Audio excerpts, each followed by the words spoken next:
lock it in. Yeah, it's the Joe Lockett Show. Lock it in, yeah. It's the Joe Lockett Show. Lock it in. Are you ready to be entertained, educated? A little stimulation for your brain. Lock it in. Are you ready to learn? Are you ready to laugh? Are you ready to love? Then lock it in. Lock it in. Yeah. It's the Joe Lockett Show. Lock it in. Lock it in. Yeah. It's the Joe Lockett Show. Lock it in. Lock it in. It's the Joe Lockett Show.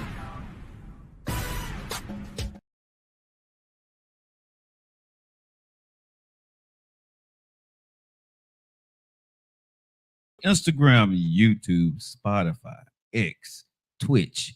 All y'all, how y'all doing today, man? Welcome into the Joe Lockett Show. We're in the building today. We got a great show lined up for you on digital airwaves. We also got, of course, entertainment news coming to you today by the one and only Cliff Sides. And also, me and nephew are going to get into a whole bunch of shit today. It's like we normally do. We be having our show planned out most days, and then it just goes off the rails because we start talking about what we talked about yesterday? RPGs? Yeah, RPGs. Or we put the lemon on the microphone. Then you start to get what are you doing? What was it when people be making the noises? We didn't do no ASMR yesterday. No, but that's what we do sometime on the show, because I be trying to get views and stuff. Then I'll open up a button. Oh, well, we do ASMR when we start eating. Oh, we do when so we're gonna do that Friday. Yeah, with Big Daddy, the Big Daddy Friday show. Yeah, okay. yeah, we do that when we start eating. We do that Friday. Don't really be doing that. Okay, no other time. Oh, okay. I mean, I do be stripping you out though. You be pimping the hell out of me, dog. I'm getting a little sick and tired of women getting my thing. Tell my nephew since you sent me this thing, this little link for me to subscribe to your dude. I ain't no hoe. I sort of kind of am, but I ain't no hoe. Look, I gotta plug the link in the bio, bruh. I'm gonna stop letting you have access to the inbox. You know what I'm saying? Because I get in so much trouble. People think that I actually be on my inboxes, and I'm like, no, I get text messages that check the inbox, right? But I don't check my inboxes. So, ladies, yeah. Hey, Erica, how you doing, baby? What's going on, Seamus? Y'all welcome. Huh? Hi, welcome to the show, Victor. How you doing? Who? What? No, I was telling the folks they welcome. They welcome. Well, just know whatever you send to me, nephew gets it first. Today on the show, man, this is gonna be a good show, nephew. Okay. Who find at least today is, of course, Tough Conversation on the Joe Lockett Show. Okay. So we gonna get into this today. Hold on. Y'all don't follow the rules on the show. Don't answer the question before we get into the topic. Okay? Don't do it. Hey, Pebbles, how you doing, baby? What's up, Big Daddy George? How's it going? Okay, so who find it the toughest to apologize? The lady or the man? Don't answer. So we get into today. Okay. Who can't handle straight criticism? Okay. And what does it mean when you say nothing? Those are the topics right here on the Tough Conversation Tuesday. I'm going to get in a lot of trouble today, nephew. But guess what? It's nothing new. It's nothing new at all, sir. Okay. You like those topics? Yeah, I want to see where they go. Yeah. I want to see where they go. Apologies. You go. That's a bruh. That apology thing. Ooh, this is finna. This apology, the one about this apology, this finna get hot today. This is gonna be a hot apology. Is some shit. It's gonna be some shit on the show today. I think I can see that being bad. It's gonna be bad. I think I can see that. It's gonna be bad. Because when I decipher and break this down, I think Erica Bunko will be mad at me. I can see her. Get the fuck out of here with that bull. Well, she always on that type of time when it comes to What's up, Lance? What's up, Danielle? How you doing, baby? And also, if you want to join in on the show, go ahead and send me an invite, y'all. We're taking all callers today. We want to get some people on the Cake is in the building. Man, my baby Cake. She took care. Hey, she took care of your boy, man. For my VA stuff. Thank you so much, Cake. Well, you ain't be mad, but you be coming at us. See, there she goes. She already. All right, temperamental. Hey, hey, what was that on the show, nephew? You was saying? I don't think she's gonna like that. That's what I'm saying. I'm gonna make Erica mad early, bro. That's why I love Erica. Hey, man, tell your boyfriend, fiance, soon to be husband, tell him we said hello also.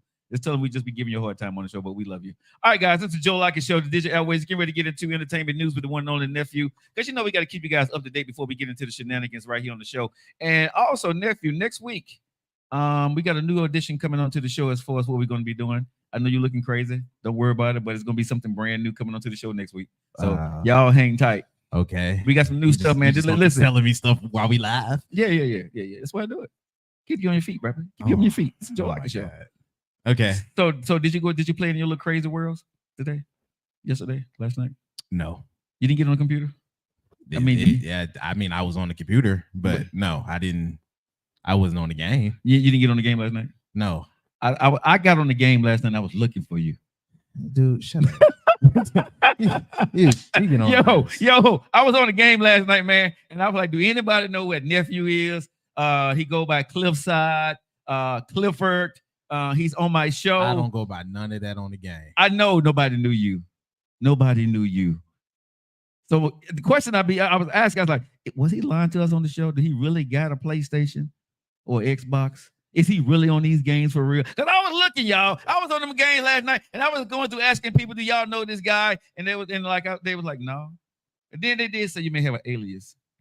So what's your alias? Because I'm gonna look for you tonight. I mean, I gladly tell you, you're never gonna get a game.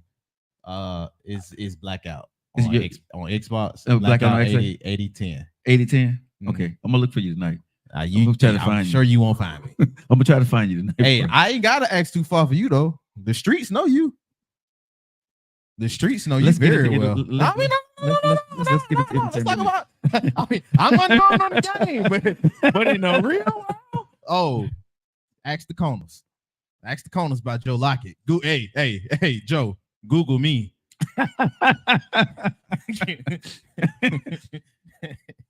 Come on, let's go ahead and get the hell yeah, Google me, man. Listen, Google me. I'm out there. Joe Lockett, L-O-C-K-T-T. Right. Stand on business. I'm gonna do like LeBron do. Let's get it. All right. Yeah, I ain't scared of that. I'm gonna bring this back up. I don't care. I'm gonna bring this back up.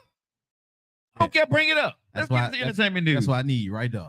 So we'll go on with our live entertainment. Without further ado, here they are. It's cliffhangers. Love it. I just love it.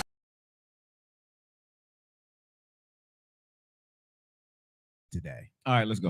Because it's just updates on politics, honestly. But apparently, Carmella has officially announced her running mate. Kamala, bro. Kamala. I've been practicing on that, and it still don't work. It still don't work, no mater how much I practice it. Get us thrown the hell off the internet. Ain't no funny. Hold on. You know something funny? Bro, this motherfucker just came out with his chest out on this with America. This boy said Carmella.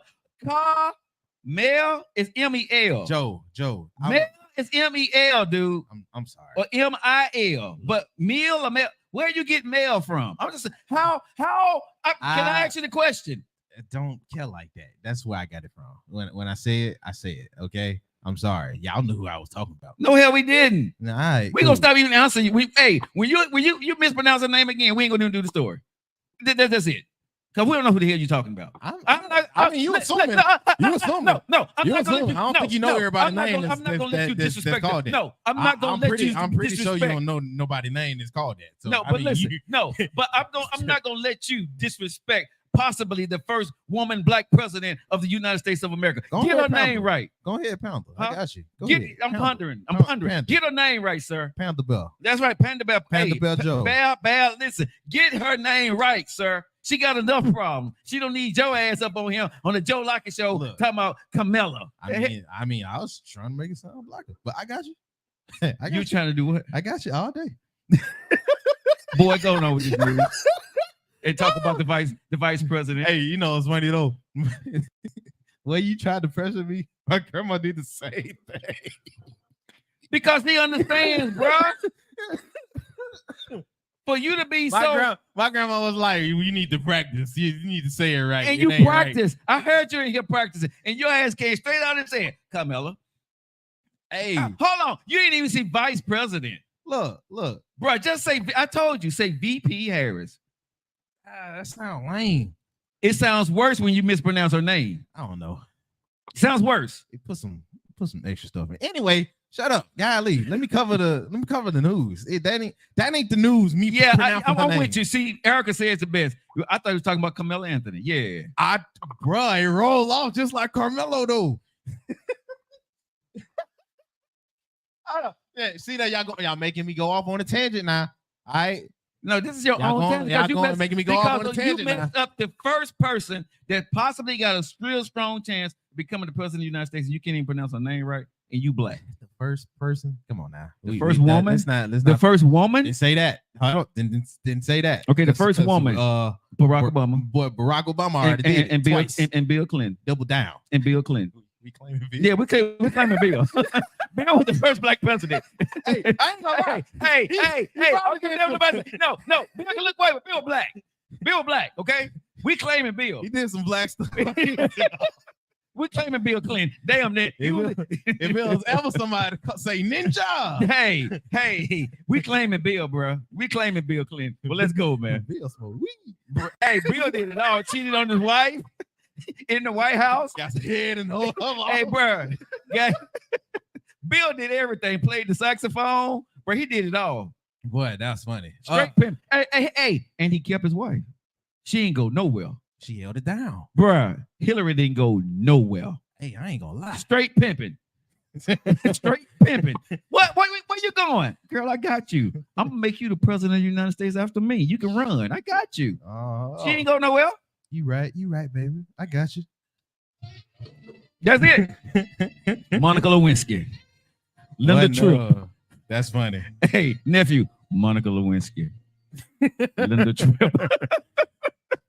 Hey, and Hillary was there for all of it. Oh, for every last piece. All right. Anyway, VP Harris, thank you, sir, has officially signed on Tim Walz. Yeah, I think that's his name. Yeah, that's his name. Look, the Obamas, they was like, hey, this is cool. That's initially what this long letter had amounted to. Right. I know they got to put all the extra, you know what I mean, politic words to make it sound better. You're just gonna sum it up. Yeah, I'm gonna sum it up. Yeah. The Obama said, that's cool. Yeah. Yeah. Good job. It looked good. I want to see where this go because, like you said, she does have a very good chance of being the first female president. Yeah. Let alone, I would say, mixed race president. Yeah. So I mean, like, shout out to her. Now, her running mates, they definitely got wins in this news too. Shout out to I guess Trump. His campaign has released their statement, and I'll sum this up real quick. Said, I see you over there, the little thing right there. I see the little thing you're doing. Yeah. Emphasis on the little thing you're doing. Yeah. Yo, man, I honestly, like we always emphasize, make sure you do your own research with everything. Yeah. I'm only summing it up from a very, very low ignorant place. Thank you for saying that, sir. Because I'm not the dude that's just gonna give you the politics. Now, as far as what the new news is, how do you feel about that? Because you are way more into the politics. I don't think it was the best choice myself personally, because he's sort of similar.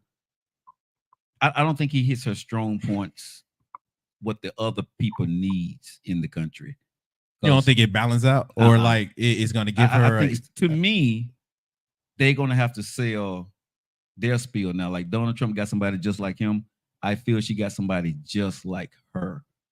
You know what I'm saying? On her same ticket. And I think I heard that that dude that Trump brought in didn't even like him. And then he jumped on his bandwagon because he wanted to be Trump's flunky. You know what I mean? So that's what he did. Oh, so okay. He changed. You know what I'm saying? You're right. He's somebody just like him. So now you hear JP. I think his name JD Vance. I'm sorry, but JD Vance. He's now taunting everything Trump did, because now I can be this person, become and I'm the vice president nominee for the Republican Party. Yeah. So he's not. We don't know who he is, because one minute he didn't like Trump, now he's Trump guy. because whatever he's going to follow, Trump's lead and what he got to do. Trump didn't want anybody that had their own reputation before that. The VP pick, I don't think it's a bad pick, but they're going to have to work really, really hard against people who's going to say that they're for big government, etc. Yeah, because I'm being honest, I never heard of him until now. I've heard of him, but when I looked at his record, me personally, I was hoping she was going to pick somebody that was going to be opposite of her, that was going to be able to bring in other people, and they was going to be able to do work or compromise on the country. Who you thought this late notice though? Just throwing something out. Yeah, I don't even want to do. Here's the thing. I'm gonna be real. This is her pick. Whatever I thought does not matter. She made her pick. I'm not going to go against what she's done right now. So if you're supporting her, you support her. You're supporting Trump, you support Trump. My thoughts on that, I may give it after the election is over with. But right now, it's too much BS going on and people giving opinions about stuff that don't really matter. Right now, seriously, our country is at what I want to say, an impasse.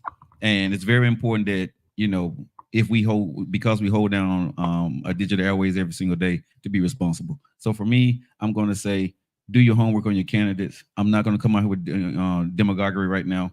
That's not what we need. We need to tell people to do their homework on their candidates. Whoever you love, whoever you don't love, figure out what's going to work for you and your family, and make sure you get out and vote. And don't be out here spewing stupidity because you dislike somebody. Do your homework. Alrighty.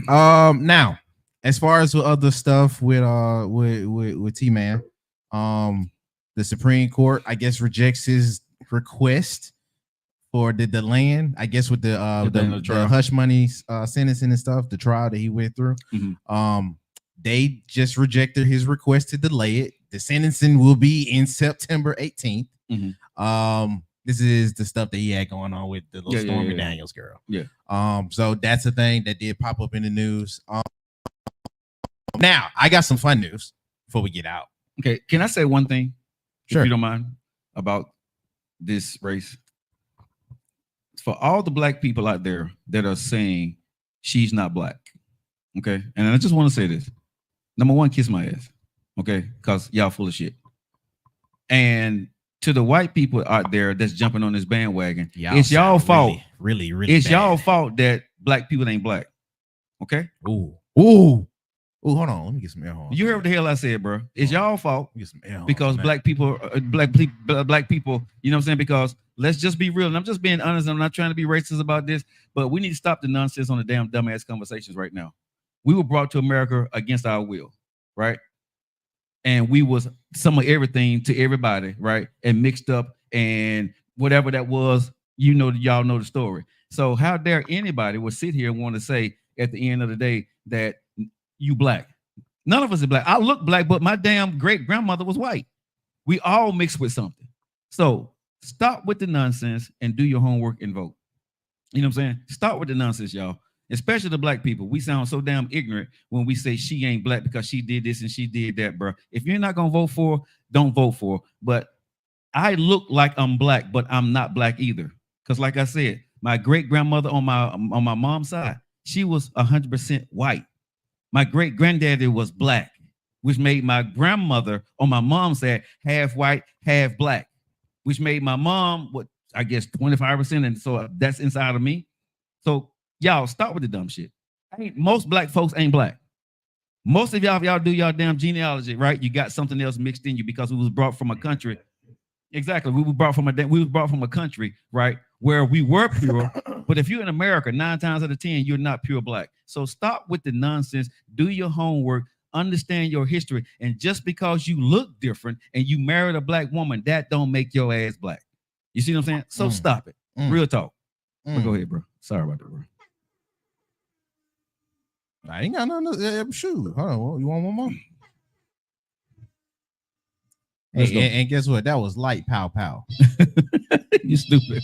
That just been bothering me, man. I've been waiting to say that on the show, bro. Because when I hear people say she ain't black, she married this white guy, and I'm like, man, y'all need to stop, bro. This is gonna be my new favorite button, though. You know what I'm saying? But boy, you so stupid. But seriously, man, I'm not saying I'm voting for Trump. I'm not saying I'm voting for Harris, but I'm gonna call it the damn stupidity on both sides of this, bro. And when we're doing this to denigrate somebody's character instead of talking about their substance, instead of talking about what she did do, and she didn't do, I have that conversation. But I'm not going to have the character assassination conversation with you because these are the nominees, and let's move forward on that shit. Let's stop with the damn nonsense. And black folks, like I said, we got to stop with the damn nonsense. Okay, real talk. If you vote for Trump, vote for damn Trump.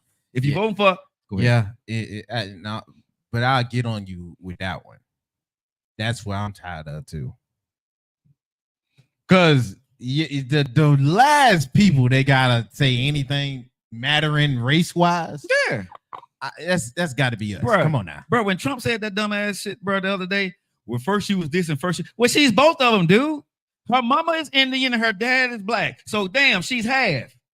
Real talk, the woman is half. So this is the damn argument I got with everybody. You wanted Tiger Woods to be black, but his mama was Asian. What should he do? Say, damn my mama? Damn her heritage that made me? So what y'all saying to this woman is, my mama is Indian. So damn my mama. I can't claim that when I want to. Yes, she can. That's her mama. That's part of her. Her dad is black. She can claim that. Now, whatever side of her you want to claim, that's up to you. But the Indian people and the black people can claim her. Now they're trying to say, oh, he was Jamaican. Like they're just bringing up stuff. Bruh, bringing up stuff that don't even like I said. If you don't rock with her, you don't rock with her. If you don't rock with Trump, you don't rock with Trump. But none of us are pure. None of us, I think in America, bro, I don't know this for a fact, but I'm going to say a majority of us in this country, we are not pure. You know what I'm saying? You know what I'm saying? We are mixed with something because somebody messed around back in the day and messed with our ancestors. And I wonder who the hell that was. You stupid. I can't even be serious on this show. Keep moving, bro. You're so stupid. Right. So when people see my daughters when they come, right? And my daughters want to say I'm black. But they have. So what they supposed to say? But but here's the thing: if my daughter become famous, right? They like and they say they Asian and they don't claim they black poor. Oh, you embarrassed because your dad ain't black? Mm-hmm. Or if you black and they claim they black poor and they don't claim they Asian poor, oh, you mad because you're not? You have. And guess what? When you have or you're 25%, you can claim all of it. And I blame all you mother suckers out there that had anything, your ancestors that had anything to do with that. It's y'all fault that we like this. It is what it is. That don't change. Can they lead the country or not? Let's go. They look light skinned to me. Listen, my daughter can claim black or they can claim Asian. They can just say, hey, my name is such and such, and this is who I am, and be who they are and be proud of it. I'm with that. All righty. Now, in funner news. Okay, let's go. Let's go. Now there was a Hurricane Doobie. I don't think we felt any of that. No, that was like on the other side, right? Yeah. Either way, so it apparently washed up $1 million worth of cocaine onto the shore. I wouldn't know what to do with that. Yo, but I was exactly what I was going to ask you. I was like, what do you do with that? Right. Because I know a lot of folks that claim they street smart. Yeah. They'll say, oh man, I can't turn that in. You know how much I can flip that for and yada yada. I don't know how to flip it. I wouldn't know who to flip it to. And then I got to turn it in. And then I got the, you know what I mean, super hired endowed pedestrians would be like, well, you got to turn that into the police. And I'm like, I don't know. I turn it in, bro. Yeah, I'm not even finna fool with it. But they gonna believe it's mine. How they gonna believe it's yours if you found it? Nah, bro. Bro. But they can do your research. You be scared to turn it in? I wouldn't. I turn it in. I don't, man. That's why I be. I just have to walk past it, bro. I just have to walk past it because I want to know if there's any reward. I want the money. You know they ain't gonna give you what it's worth, though. Of course, I don't care. It's more than I had before I found it. I guess. You know what I'm saying? I guess that's a good point. That's you know what I'm saying. Now, if they left a calling card in there, if in case this is lost and found, right? I'm calling the people who owns it. But then, hold up, and then it's crazy.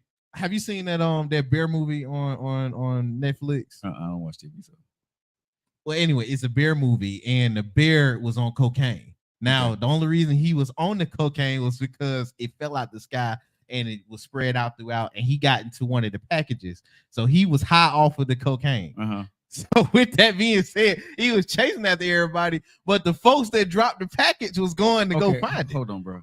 Somebody is reporting my live. If y'all not comfortable with my live, please leave. Yeah, somebody reported my live. So if you guys are not comfortable with my content here, right? Please leave. I see over here. Learn more about the. Hey, it must have been about that. It was. Because somebody reported that they're uncomfortable with that. What? Oh, yeah, somebody reported. Goodness. Y'all lame. Goodness, we ain't in on that topic no more. God, oh. How do you so serious? They take this girl so serious. Anyway, but yeah, so the dude, the bears was on drugs. Yeah. So the dudes was trying to go find the drugs. Mm-hmm. And they had to go retrace the steps that the bear went sniffing and getting high off of the drugs with and feeding it to the babies. Because you're talking about drugs. I think that's what they're doing. Bro. What? You and the bear. Oh my goodness! I think that's what because that's when it just popped up when you was talking about the bear and you said that word, the C word. We have pharmacies here. Okay, but we can't. We just realized because I did a whole diatribe and it wasn't there. But as soon as you start talking about the bear, oh my goodness! Yeah. Either way, you promoting stuff. See, you about to get us kicked off. You about to get us kicked off, bro. Goodness. Look, if you enjoyed the show, I guess. Hit us up on because we done. Do not repost that clip right there, bro. We might not. Hey, that's just don't post no clip from entertainment news today because we don't know what the hell was out there. Don't post anything from the entertainment news today. Unfortunately, don't do it. Because it just popped up, bro. Somebody reported or because we talked about the election a little bit, but as soon as you start talking about the bear and the C word, man, you know almost stuff we talked about. If that's where they stand on this ledge, that's crazy. It is what it is. All right, man. It's 30 minutes after that. I'll be locked into your favorite eating ride. When we come back from commercial break, we're going to be talking about apologizing. Who has the biggest problem when it comes to apologizing? Is the man or the woman? And I'm going to get into it. And I think a lot of y'all are probably not going to like what I have to say, but we're going to get into it. Hey, sweet mama, how you doing? All right, guys. We getting ready to go to commercial break. Are we ready to go to commercial break? Yes. All right, we can't really go to commercial break. On the other side, y'all, we're going to talk about apologizing. Let's go. Ladies and gentlemen, I am Eric Matthews, a.k.a. Nkosi. I am excited to announce that I will be on the Keisha and Joe Show starting at 10 a.m. If you want a little bit more information, I'd like for you to look down in the box below. It'll give you everything that you need, but I certainly look forward to you sharing this moment with me on the Keisha and Joe Show. Take care. All right, guys, welcome back into the show. 31 minutes after the hour, we got my man. He's going to be on the show with us tomorrow. Eric, I can't wait because I'm going to see can he teach me to sing a little bit. I'm always trying to get somebody to know how to sing, to teach you how to sing. He going to help me pull women, man. That's a talent that you just ain't got. But I don't have it. But if I can have him on speed dial and just tell him a name and say something to her in a crooning voice. Now, he did write for Brian McKnight. That's what I'm saying. You know what I'm saying? Imagine if I can get Brian McKnight on the phone.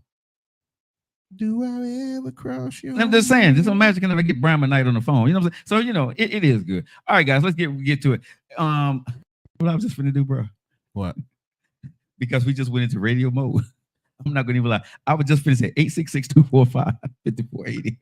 I almost did it, bro. Oh, my God. Bro, that almost came out. I almost went back into radio because, right after commercial break, right? I used to always say, you guys are locked into the Joe Lockett Show. If you guys want to call into the show, 866-245-5480. That's the number, bro. Do not call that number because you'll be calling the radio station I used to be at. So do not call that number. Hit us up on TikTok or hit us up and say you want to come on the live and then you guys can come with us. But let's get into the show. Apologizing, all right, on the Joe Lockett Show. On a Tough Conversation Tuesday. Let me ask you this, nephew. Let me ask you this, Digital Land. When y'all talking about relationships, talking about marriage, right? And it goes between men and women. When you apologize, right? This is a two-part question. Who find it hard to apologize, the man or the woman? And when I say apologize, being sincere about your apology and accepting accountability and responsibility without bringing up old shit.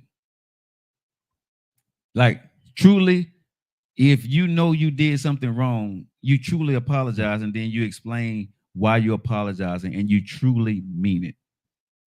Who has the tougher time doing that? The man or the woman? Like real talk, y'all get into it. It's a problem with you dating, girlfriend, boyfriend, husband or wife, when it comes to truly apologizing and truly meaning without bringing up old shit, right? And taking full accountability for what you've done and truly meaning and then explaining to the person why you apologize for what you did and you truly mean it and you ain't trying to do no other bullshit behind it. Don't have got, you know what I'm saying? No, what's the word I'm looking for? You have no intent of trying to further this or make it anything. Yet you're taking full accountability and you apologizing. Who has the most problem doing it? Men or women? If who you think? I don't know.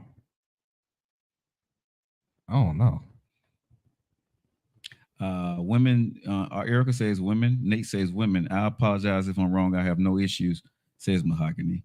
Accountability, healthy in relationships. Share the video, that hit the like button. Let's go, y'all. I think that's the easy answer. Huh? I think that's the easy answer. So who has the bigger problem of apologizing? You said apologizing, not bringing it up again, accepting full accountability. Men or women? Accepting full accountability, meaning like, but this is why I said that sound like an easy one. Okay. Because when you hear accountability, I know a lot of women that can't take that. But that other part you said, because I know a lot of women that'll bring it back up again, but that sincere apology, I know a lot of dudes that don't mean it. And will convince, right, and have her fully believe he was sincere. He'll move like he accountable for it. I promise you, he ain't gonna bring it back up again. Right, but did he really mean it in the moment? I did that. That's why I can say it. That's why I think that's the easy answer. I know I didn't apologize to somebody and didn't mean a damn thing about it, but I had to move like I did, and then I moved like I did. It wasn't nothing to me. I just knew I didn't mean it. But you took accountability. I took accountability for it. So I didn't even feel like I was wrong in the instance, but I just did it because I felt like I had to. Okay. But at the end of the day, bro, even though you say you didn't mean it, you knew what it meant to the relationship, so you did what you had to go do. Yeah. So what I'm saying is, at the end of the day, you're right. You meant it. You see what I'm saying? Because you knew the means to the end. You see what I'm saying? So you actually, that's what I gotta ask you. No, because I'm saying you took responsibility for something you know that really wasn't your fault. Yes. Again, like I said, who can apologize, right, and take full accountability? Okay, so would you? Now I gotta ask this. So would you rather somebody apologize like that, or apologize and truly mean that they are sorry for it? Or is it a difference? There is a difference, but I think, first let's stick with what we do, because we let's not go on a tangent. We finna go down the rabbit hole, so let's stick to what we're doing. Okay. So you saying men or women? I'm gonna say women. Okay. And you only because they check off more of the boxes that you was going off of. Okay. I know a lot that can't be accountable. I know a lot that's gonna bring it back up. Right. It's just that third part. It's just that third part. Yeah. So, I know a lot of women that mean it. So. And I'm going to say when from the description that I gave, and I'm not trying to give a biased description, but being in those situations, I find women say that communicate, right? They love to communicate. But what I found out, women only love to communicate when it's communicating about you. Shoot. Let me say this, because this is why I said we're gonna get in trouble. Okay. Well, I'm gonna get in trouble, not you, but me, because women over communicate when it's about you and what they see wrong with you and the relationship, what you need to be doing more, right? But when you start to communicate, right, on the other side and start to even assume that something is wrong on their part. Oh, I'm not going to let you do that. Oh, you're not going to do that. Oh, you're not going to diminish me. Oh, you're not – no. I think women have a harder time, following their own words, right? Their own advice. Women can't communicate unless, to me, most women, a lot of women find it hard to communicate when the man has his flaws. And listen to what I'm saying here. The man has his flaws, right? But a woman would not allow that man with flaws to tell you about your flaws because you have flaws. But she can tell you about your flaws even though she have them. And she wants you to look past it. Yeah, but you see what I'm saying? But I'm with you. Did y'all catch what I said? Did y'all catch what I said, right? A woman will allow you to talk about your flaws, right? Or she can talk about your flaws even though she have them.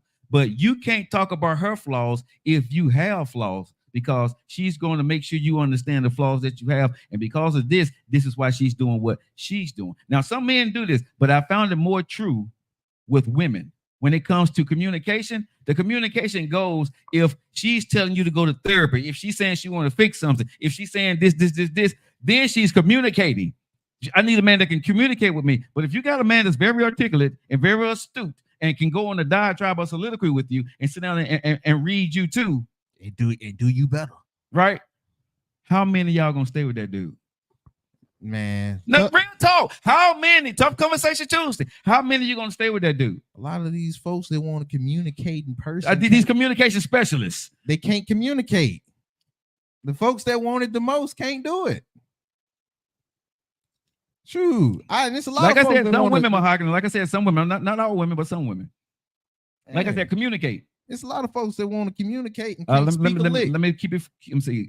Cake says that takes accountability and responsibility for your actions by showing me differently or better, says Cake. Mahogany 50 says some women don't put all of it in one bucket. I want to hear my flaws. Promotes growth and opportunity. Okay.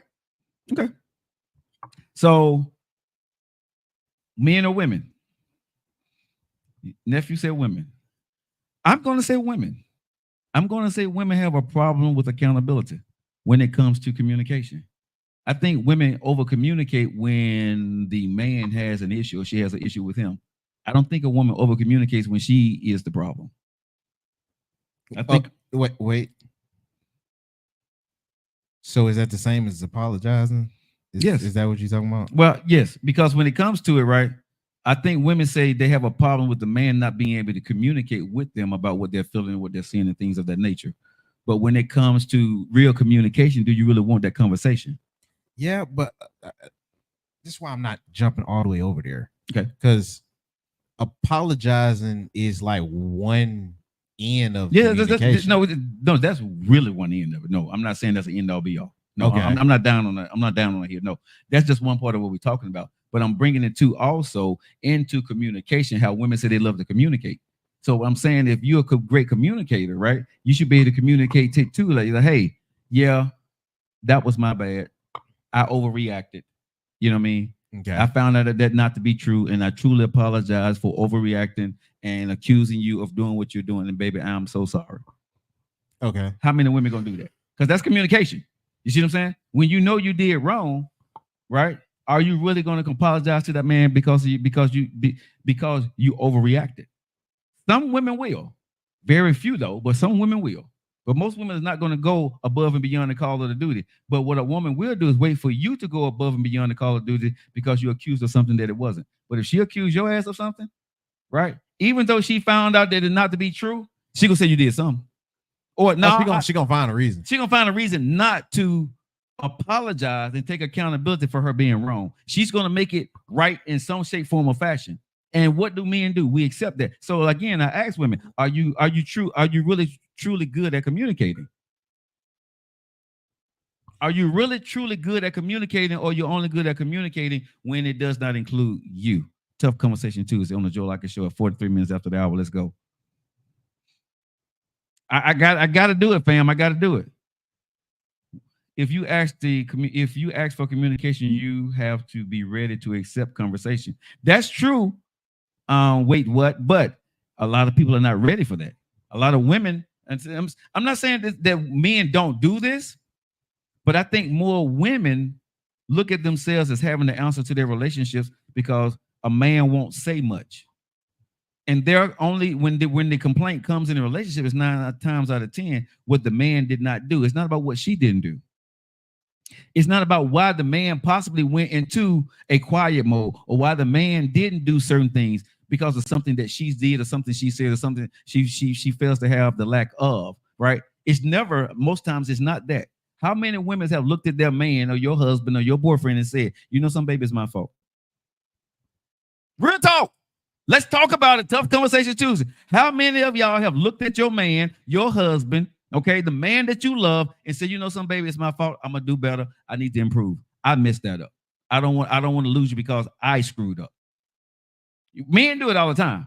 We apologize and come back with flowers and stuff. How many of y'all then came back with flowers or a nice cooked dinner or whatever, you know, we as men want you to do, right? How many of you have went above and beyond the call of duty because you were wrong? How many of you have over communicated and took accountability? Tough Conversation Tuesday on the Joe Lockett Show. How many of you have taken accountability, ladies?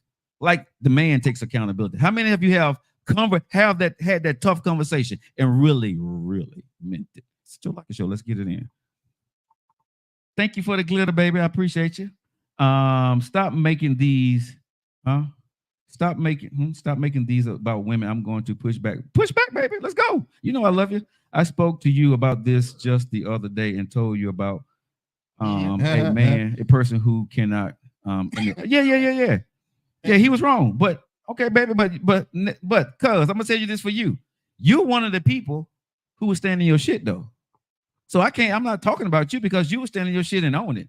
If you did something wrong, you're gonna handle your business, right? But women and cuz, you know what I'm talking about. Women, people in my life and people have been around and people you know, come on, cuz, don't do that now. They don't take accountability, cuz. I want to see Family Affairs. Family Affairs gonna play out. But she love me and I love her, so we good. But cuz, we know what we talking about now. They don't take no accountability. We ain't finna fight. We gonna argue, but we ain't finna fight. I sent flowers and apologized to a person. Mahogany, oh, you're a woman to be with. Oh, we can agree and disagree. Tell them, family. Or not often women take responsibility and the man won't let it go. See, she knows because she know what I'm talking about. A lot of women, bro, don't take accountability. They continue to blame other people for their problems. Now, like I said, there are women that will stand in their shit and be like, hey, my bad. I got a good man. I'm not finna lose him over my dumb shit. I'm gonna be better. Send flowers, but they're few in between. They're few in between. I'm gonna say I can only speak for me. I can't speak for all men. I can't speak for all women. But in my 54 years of the few hundred women I've dealt with in my life, right? I've seen very little women take full responsibility for their actions. And I have seen some, but I've seen fewer women take responsibility for their full actions, and they hold their men or their man 100% responsible for shit that they won't even hold themselves responsible for, even if they're wrong. That's my argument today on the Joe Lockett Show. That's right. Shout out. I apologize yesterday, fam, on something I was incorrect on. I brought him lunch today. Okay, but cuz you do that all the time, though. You know what I'm saying? You don't have a problem if you know that you really messed up, and you got a damn good husband anyway. You know what I'm saying? So y'all damn good anyway. Jeremiah, my dog, you did a good job, bro. Let me just say this. You did a good job. That speaks to it being practice. Mm-hmm. That's not practice with most women. Erica said, I had to learn to be accountable. We wouldn't have made it this far if not. Erica, I got to post. I'm going to pin this to the top, Erica. That's good. And Erica, I want to ask you, how did you learn to take accountability? You know what I'm saying? I'm seeking to get Erica. I don't know if she want to come on the show, but I would love for her to come on to the show because I would love to see how she learned account. I just sent you a thing. But how did you learn to take accountability? Right? How did you learn to, and I'm going to see, can I get my cousin on here too? If she's not busy, I'm going to send her an invite here. I think she can come on. Shit. Okay. Invite. I'll send her an invite too. Okay, so yeah. Okay, yeah, we got Erica here, yo. So, dude. I'm trying to get this shit. Hey, Erica, how you doing, baby? I'm doing good, Joe. How are you? I am doing good. So you said that you had a problem when it came to, but go ahead. You know, that's fine for to get hooked up. But you said you had a problem on taking accountability. Tell me first, what do that look like? And then how do you take accountability for it? It looks like swallowing your pride. A whole lot of pride swallowing. I first started dealing with taking accountability when I went into therapy after my divorce and everything, because I kind of went in with a victim mindset, like, oh, he robbed me of 2 to 3 decades of my life, this, that, and the other. He ruined my life, and now I got to get back out here in the world and start over. And my therapist this was like, you are nobody's victim.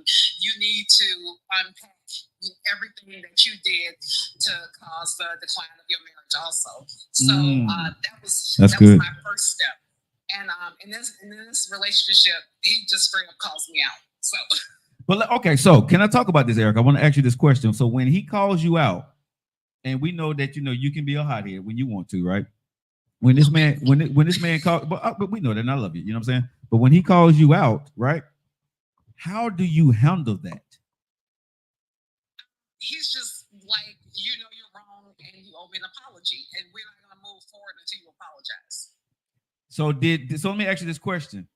Do a woman have to have a certain level of respect for her man to be able to do that? Yeah, you do. Because and a man has to also stand on business.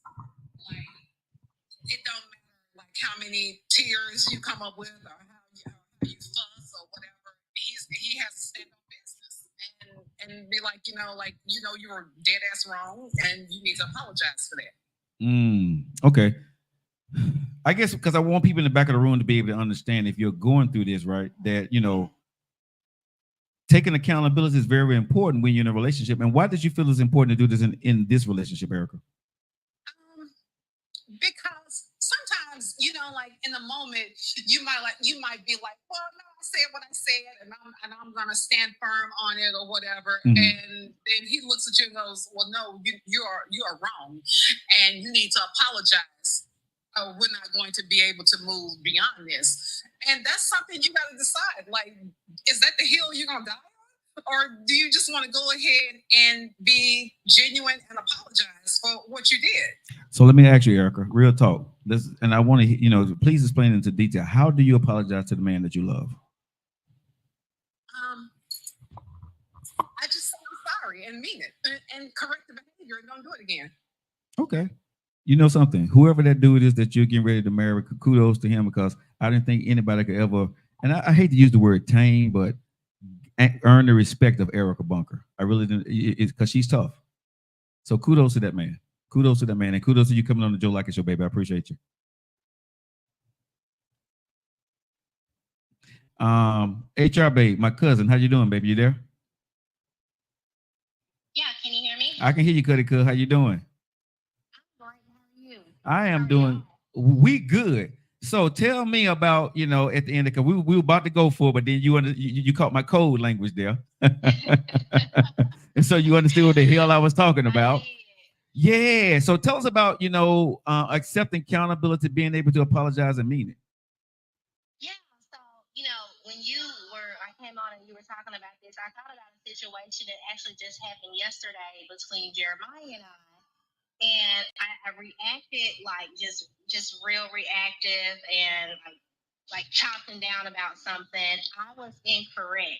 Now, what I did was I waited until the next morning. I thought about it, and then I went up to him. I initiated, and I think that's really important. The person that you offended should not have to come to you and seek an apology. You should be proactive and go to that individual, whoever it is, and say, listen, I want to talk about, last night or, the situation, address it head on and say, I sincerely apologize for it. I agree with what Erica said, correct the behavior and move on. But also, too, to add to that, you should definitely be the initiator of the conversation. I love that. Also show that you're serious about it. You don't let stuff linger around. You nip it in the bud and just move forward. Okay, so how did you learn that technique there? And what made you want to do it for your husband? I think for me, I did not, one thing you did say, especially with women, right? We are not like naturally going to do that. I think for me, my line of work that I do is working in HR and often being a mediator and the go-between with people to make sure that they both move forward, that they can work together. I often say I have these come to Jesus meetings. And then it's something I share with you too, because it's like, I'm about to get ready to go to law school. So I want to make sure that I am being the most diplomatic person if I can. Nobody wants to just continuously battle. I know lawyers are known for that. But also, too, if you can avoid something by having a simple conversation or an apology, by all means, that's the right way to go. You know, I got a question for men. I think men are asking this. Would love for me to ask this question. So I got you, fellas. Why do women find it so hard to authentically, right, and genuinely apologize to their man when they know they're wrong? I can't answer that in good faith. I cannot. I can only answer for me, and like you said, I learned this through my line of work that I do. And then as I've gotten older, I'm 41 years old now. I truly, and we talk about this, I value those good relationships, and I don't want to lose those. I have a great husband, and I don't want to offend him. I'm like, let me make sure I apologize to him. And it's not always about getting a gift or like you said, sometimes it's not about like cooking a lunch or dinner or whatever. But if that's something that I want to do, that's what I want to do for him, and that's what works for my relationship in my household, whatever friendship it is. If it's sending flowers or whatever, that's your olive branch, as they call it. Okay, cuz let me get nephew in here. Nephew, my cousin said something really important here, right? And I truly, what do you think about this? That the woman, she initiates when she's done wrong, she comes back and she comes to you initiating, apologizing to you because she knows she was wrong. Hearing that, how does that make you feel?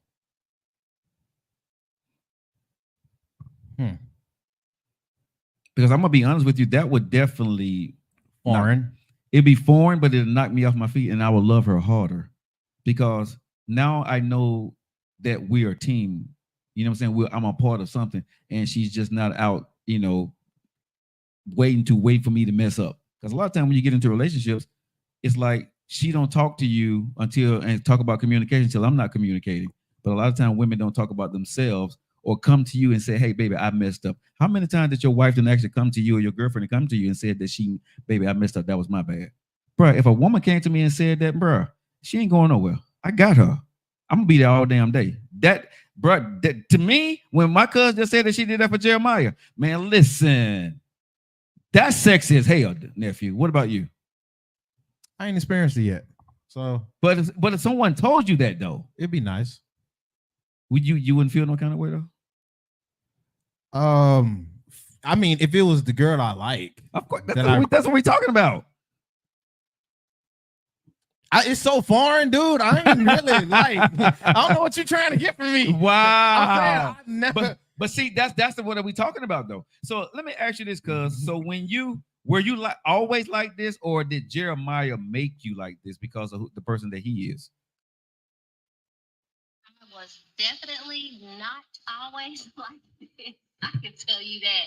I can just think of so many, and it's sad, unfortunately, in instances where I didn't apologize. He had to come to me, and this was early on in our relationship, and I don't want to blame it on immaturity or whatever. I was in the early 30s, but I was not always like this. And again, I think that it's just been a combination of things of, like I said, what I do for work, not wanting to lose those relationships. I see a lot of stuff on social media, how these people just go back and forth, and everybody wants to be about standing on business, and nobody's making it popular to want to apologize because it's making you seem like the weaker person, when in actuality, you're not the weaker person. You're the more diplomatic person. You're the person that's okay with showing vulnerability. But in our society today, that's not a thing that people like to showcase, because everyone wants to be the top dog or to be the one standing on business. And steadily, we're losing valuable relationships by being this way. You said something so important, right? That, ladies, I hope y'all caught what she was saying. Like, everybody want to stand on business. And how did you phrase that, cuz? Yeah, everybody just wants to stand on business, and nobody wants to show that they're vulnerable. That part right there, and show that but I think vulnerability shows love. Yeah, absolutely. It shows love. Now, of course, within reason, everything in moderation. You don't want to be out here always crying all the time and everything like that. But if you value that person and that relationship, and you guys have time in, and you don't want to lose them, you need to show them that you're vulnerable and that you are sincerely apologetic for the actions that you've done. And that you're going to do your best that you're not going to have that happen again. Wow. And I love y'all. I got to go. But that's all right, what I had to say about plug your business. Plug your business real quick and get out of here. Well, I think she had to go. But anyway, it's Pinnacle Solutions. I'll plug it for. It's Pinnacle Solutions. Y'all can follow her if you got any HR needs out there. Thank you, Cuz, for coming on. So I'm gonna say this, y'all. I think I'm surprised because I thought I was gonna really get hammered on this. I didn't think women were gonna take accountability, but I've seen a lot of women, if you are actually taking this by the horns and say, "Yeah, we on that bullshit." You ain't got the right ones, huh? You ain't got the right ones. you got mature women on, but because when I was married and being in relationships, right? As a man, you feel like you need to take the load, even if you're wrong or right, because you always hear what does a man always say? Happy wife is a happy life is a happy wife, right? Meaning that regardless if he's wrong or right, he's gonna take the blame for it to keep her happy. You do what you gotta do to keep your wife happy, I think that's bullshit to a point, bro. I don't mind having a happy wife, but life ain't gonna be happy if only she's happy and I'm not. You see what I'm saying? So I don't want to be in a relationship with a woman if I have to always capitulate to her, even though she may be wrong. If I can't have that conversation with you for you to better yourself for us, like I need to better myself for you, we don't need to be together. And I'm just being honest at this stage, bro, because I'm feliz right now. Muy feliz right now, right? I'm very happy. Cho Udashi. I'm very happy at this point in my life. You know what I'm saying? That must be nice. Seriously. I'm not gonna bring a woman into my life right now, bro, that's gonna mess that up. Damn the peace. I'm happy. I wake up every day, I'm in a good mood. People are like, why are you such in a good mood? What the hell I got to be mad about? I have nothing to be mad about. Life is really, really good. And it's like when you say life is good, it's like you're speaking a foreign language to people, and it's like you're not supposed to be happy. I thought when you wake up, you're supposed to be happy. And I think a lot of people are like, well, I got to get through another day. I'm trying to go make another dollar. I don't want to go in here, but I got to get on up and get. Man, listen, I'm happy to get up and go do everything I do. I'm like really, really happy. So the woman that comes into my life, if you ain't making me happy and I'm stressing the hell out trying to keep you happy, I'm going to drop your ass like a bad habit. You got to go. You know what I'm saying? I'm energetic every single day. I lay in my house and I'm smiling. I'm happy. I answer my phones. I do what I wanted to go do. And if the woman in my life ain't going to bring joy to that part of my life, right? And I got to sit here and work really hard to make you happy because your ass is unhappy. Baby, you got to go. I can't do it. Kimberly says, you can ask your partner, how do you see my part in the situation? But let me ask you this, Kimberly. How many women can handle that conversation? How many men can handle that conversation? Where my drop at? You can't make anyone happy. Happiness is a peace starts from within. You stupid. But I'm going to say, I became at peace when I took accountability for all the bullshit and the wrong that I knew that I had did, or some things I realized I didn't do. See, Sweet Mommy says, happiness comes from within. Buffy says, exactly. Yes, it does. I agree with the young lady, and I have done that. So what she was talking about when it came on. Shout out to my baby Buffy. Love you, baby. How you doing? And I'm going to say this, bro. I didn't go to therapy when I went through my divorce, nephew. But what I had to do was self-reflect. Because what I found myself was twice divorced. Right? Okay. And when I think about apologizing and not doing the shit that you need to do, working on yourself, right? How, ladies and gentlemen, how do you end up twice divorced? How do you end up 3 times divorced? How do you end up in 2 or 3 different relationships because they didn't work? Let the tough conversation Tuesday. Real talk, real shit. Let's get it in. How do you end up in two divorces? You, yourself, right? How do you end up in 2 relationships, 2 bad relationships, or 3 relationships in a year? How do you end up in a bad relationship? How did it not work out for you? Huh? How? Why? Right? When you sit down and you really look at, okay, he fucked me over. He did some bullshit. That's part of the problem. But the equation is You are the common. Ooh, and you know something? I don't think my teacher think I learned this shit, but I'm gonna say it, nephew. You're the common denominator. My teacher be proud of me, nephew. She gonna be proud of me. You should have learned that. The common denominator. Did I say that right? Yes. Listen, but when you're the common denominator, that means there's some accountability on your part, right? You're that one, you're that thing. And here's the thing that I had to realize for me. My ex-wife was Japanese, lived in Japan. Hiraska. My American wife in America lives in Birmingham, Alabama. But I'm divorced twice. And it couldn't have been that my ex-wife in Japan talked to my current wife in Japan. The common denominator was who? Me. I'm divorced twice, and the time frame was around the same amount of years that I was into the relationships. I thought, here's the crazy part, and some of y'all ladies and gentlemen can relate to me on the digital airwaves. I thought I was going to be better for my second wife. How many of y'all can relate to that? Real talk. How many of y'all thought y'all can be better for that second relationship? How many of you thought that you was actually really trying and you did the work on yourself and you thought you was ready for that second relationship and you found out that you wasn't? Just saying. You found out that you had more work to do. You found out that, hey, man, I'm giving y'all some good information. Hit that damn like button. They got too many people on here that I ain't got up to 5,000 likes. Let's go. Hit the button. I know y'all listen to the show. Y'all love it, but hit the like button. But you weren't better for yourself. But you weren't. You're right. You're right. Pepper says you are the common denominator. Exactly. Aquawoman says repeating the same behavior or selecting the same type of partner. Again, I think a lot of us don't realize that. And I think, and this is for men and women. And if you want to pose this question, right? Okay. If you're getting divorced or if you're breaking up with somebody, right?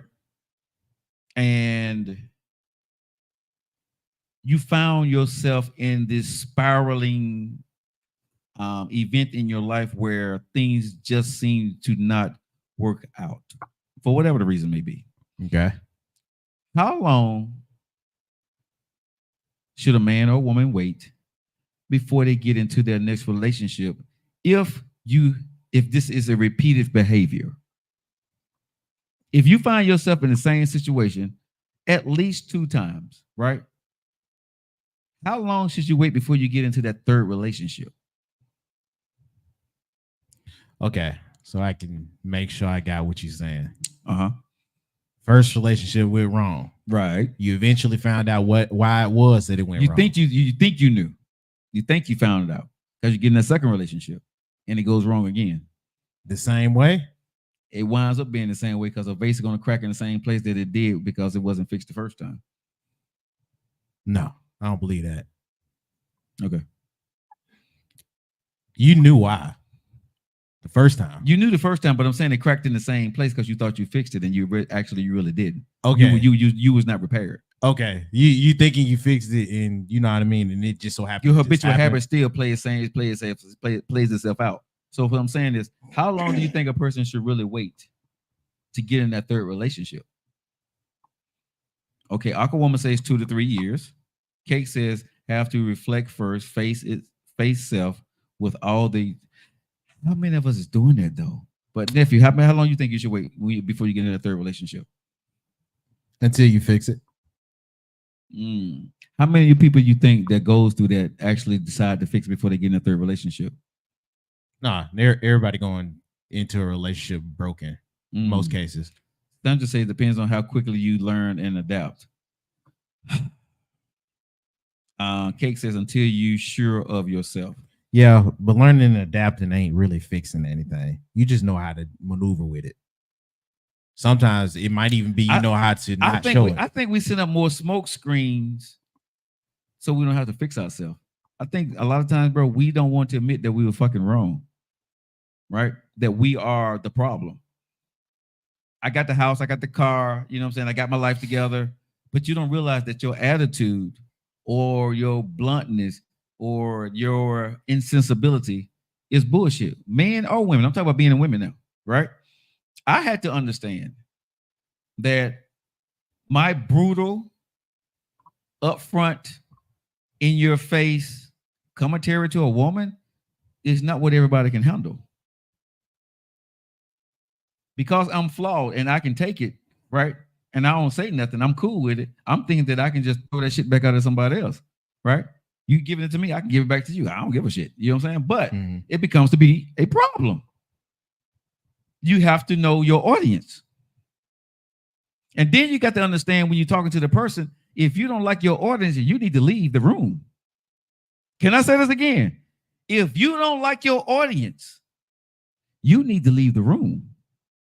Sometimes the person you're talking to may not be the person that's going to listen to the way you deliver, the way you react, the way you come across. What Buffy say? She said a friend of hers said 5 years. God dog.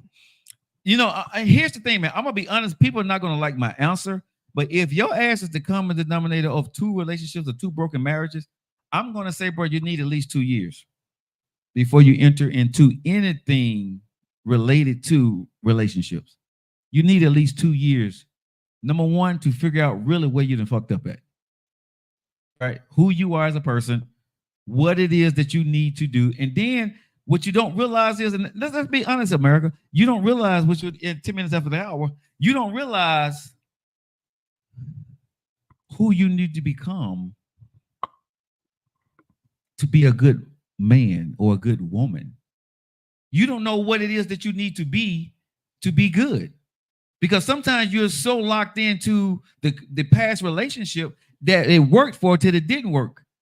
You need to put in work on yourself to know who you need to be and comfortable so you can be there for that next person. A lot of times you don't know who the heck, how many people, and like, come on, now, share the video, hit the like button. Y'all gonna love me for this one. Give me up to 10,000. Let's go, y'all.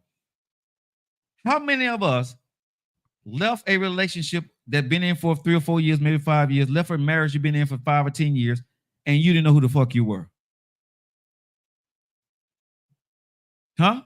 You had no idea who you was as an individual woman or an individual man.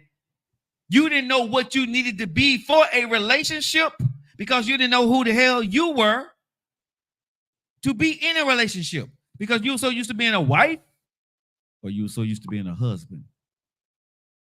And that's completely different when you're dating. You try to take your husband or your wife duties into a relationship and you get rejected or you get hurt because you're engaged too damn much. Because that's not who you need to be in dating. You don't know the rules. You done forgot.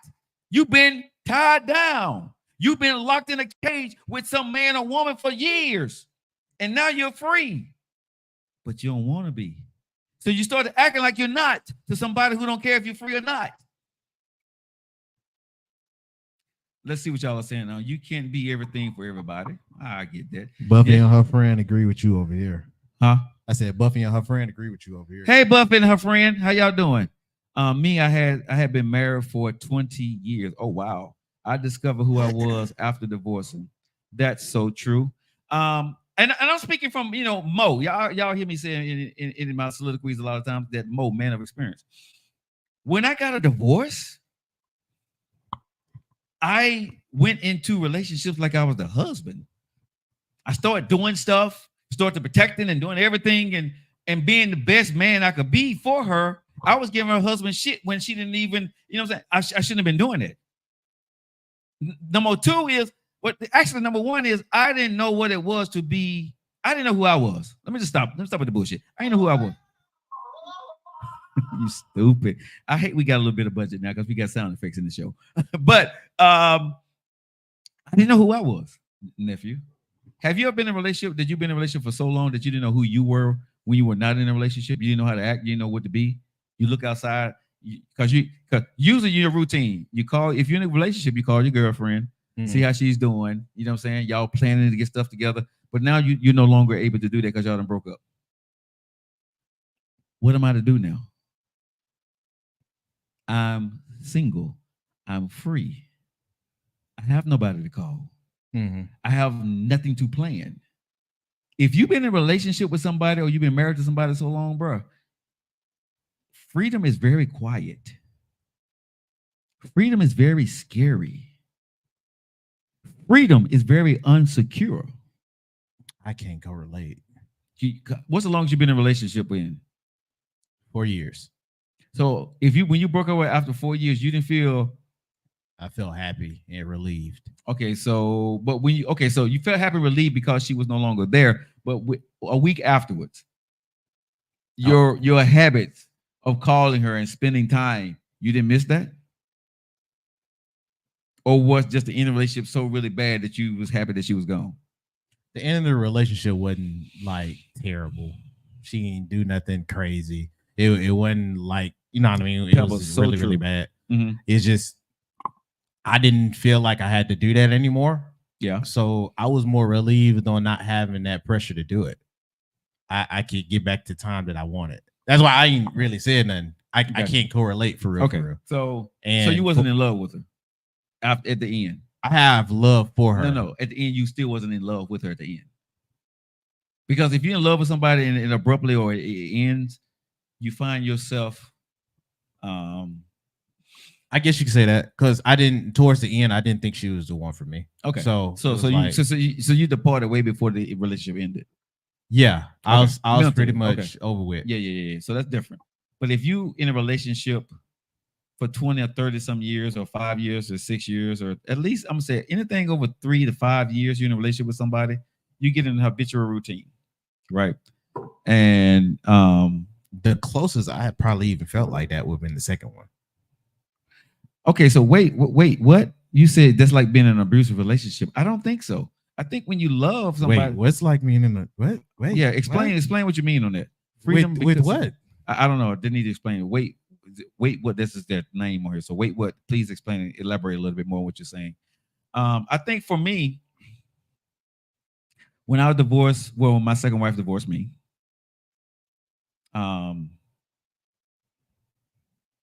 It came by surprise. And then I had to adjust quickly. And let's just get past the divorce, and we were divorced. Okay. Let me get to the passport when I'm dating again. I had been with my ex-wife for 10 years. Okay. So 10 years of my life, I didn't know nothing but her and doing for her and, trying to be the best person, even though I failed at it a lot of times and probably more than I should have. But it was still about her and the family. When I first started dating, the woman that I started dating first, I looked at her as being wifey. She was getting wifey. And this is where I fucked up at, because I think women do it too. You give the girlfriend or the boyfriend wifey or hubby shit. You know what I mean? You start doing stuff that's really comfortable for them. You know what I'm saying? You, whatever that is, like for me, you return every phone call. If they need something, you been in their beck and call. You making sure they really cool with everything, not having any questions about phones, whatever. I mean, you just doing everything up front. You giving her all the openness, letting her see to everything, making sure she cool with everything. You giving her privileges and access to stuff that I shouldn't have in the beginning. And so I sent out the wrong message early. And of course, yes, because that woman and I felt that we were made for each other, right? Okay. Because I was doing all the right shit, and then she started doing all the right stuff, and so we looking like, okay.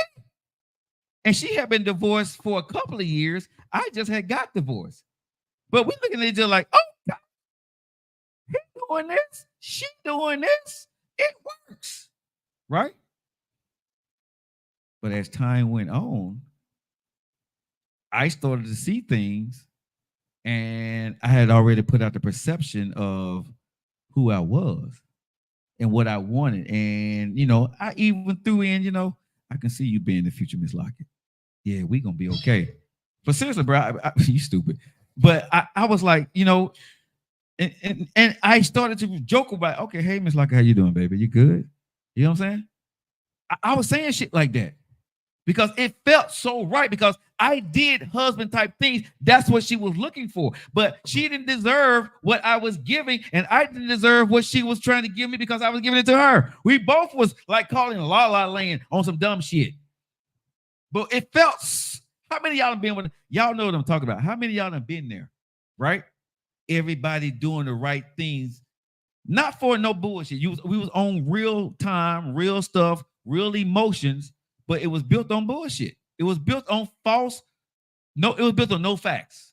It was built on a hill that did not have a concrete foundation. Right? It felt good. You felt you was doing what you needed. It was on concrete from where? That's what I'm still trying to figure out where. Because after when we got to know each other, bro, there was not one brick laid. There was straw laid. It was. So y'all didn't know each other. We felt we did because we were older. We felt that, you know, that because we're older, we know better. Y'all, people in this chat know what the hell I'm talking about. Okay, if you ain't been through it, you don't know it. But you know what the hell I'm talking about. You older, you know they done been divorced, they done been in relationships, y'all done been there, y'all saying the right shit. It seems right. You know they're gonna do better. You feel they're gonna do better, right? But what you're realizing is you're still giving vibes of hubby, wife shit, but you ain't even went through the boyfriend and girlfriend stuff. And probably about 5 months in, we're gonna give it about 5 or 6 months, you start to see like, oh shit, something ain't quite right here. But it felt so good early on. You go into that 7th and 8th month, and maybe a year. People know what I'm talking about. I did it. It was there. She was the right one. She felt right. She had everything. It was cool. We communicated. She finished my sentences. I finished her sentences. But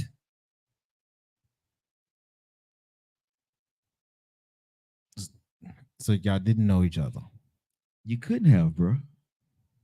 You had similar situations, and you were both starving for love. You both were starving for the attention, someone to understand what you've been through. It felt so refreshing. And in your mind, if you're new to the game, it's like, damn, is it going to be easy for me to find my next love? If you're the person that's been out the game for a while, you say, damn, I found somebody who loves me, who gets me. And you get caught the hell up.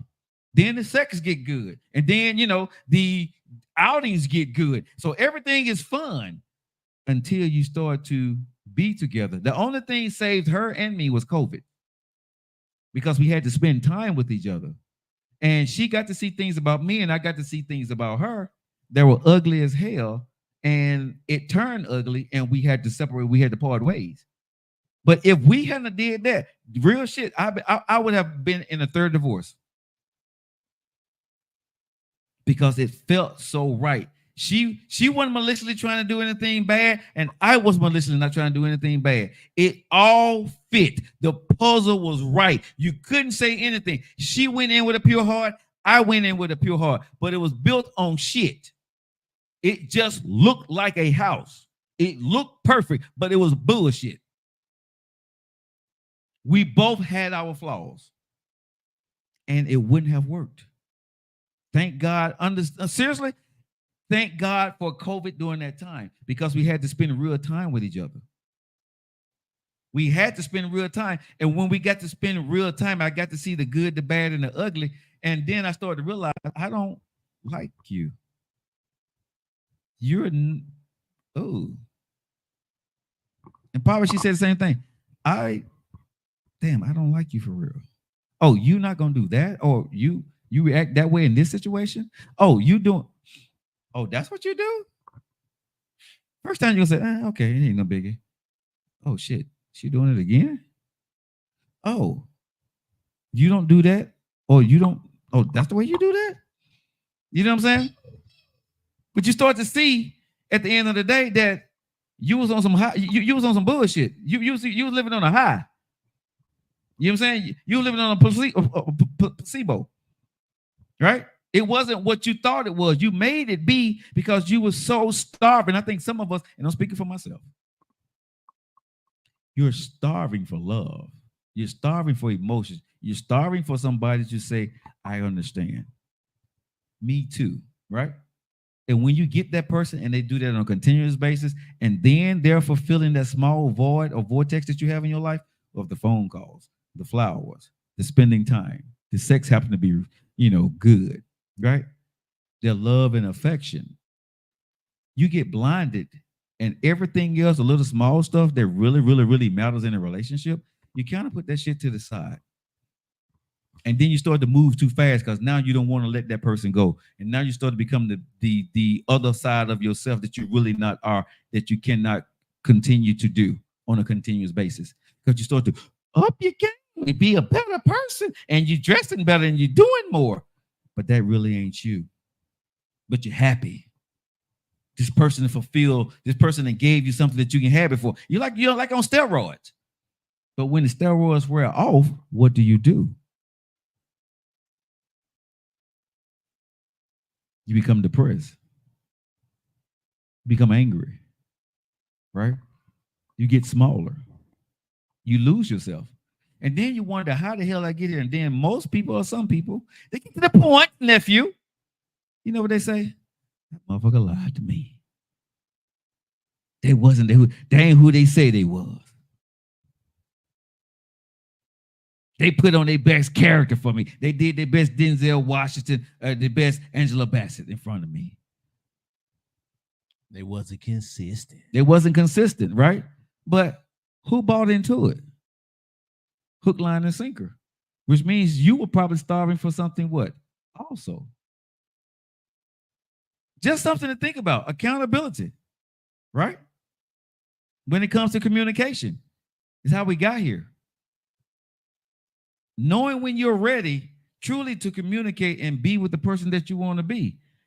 That's what it is. Filling the void. But again, when we talk about filling in the voids, y'all, right? And Shar, I hear you when you say leave, but it's hard to leave when you done fell in love with somebody, or you feel that you done fell in love with somebody. And you ain't had that love from anybody in a long time. And this person here is probably better than all the trash you've been dating for a minute. Right? Mm-hmm. You be like, well, at least she, or at least he. And if you find yourself saying, at least he or she, you're in the wrong relationship. What do you mean by that, Joe? At least he calls me every day, or at least I get to see him sometimes, or at least, he spends some time with me. When you're in a relationship with somebody that you love and care about, and y'all know what I'm talking about, you don't never say at least. That's it, it's a given. That's what they do. That woman or that man, they handle their business. At 27 minutes after the album on Joe Lockett Show. So you should feel that before you start dating. Angela, you're absolutely right. But how many men and women do? Angela, how many women and men and women find themselves before they start dating? You think you found yourself, but again, I don't think you know yourself after you done got a divorce from a long marriage, or you get a breakup after a long relationship. I don't think you know who you are. Honestly, if you've been in a relationship over 5 years, I think you changed. And the person that you thought you were, or your person you used to be 5 years ago, I think you're different 5 years later. What would you say to that, nephew? I agree. You've been trying to accommodate and acclimate to one person.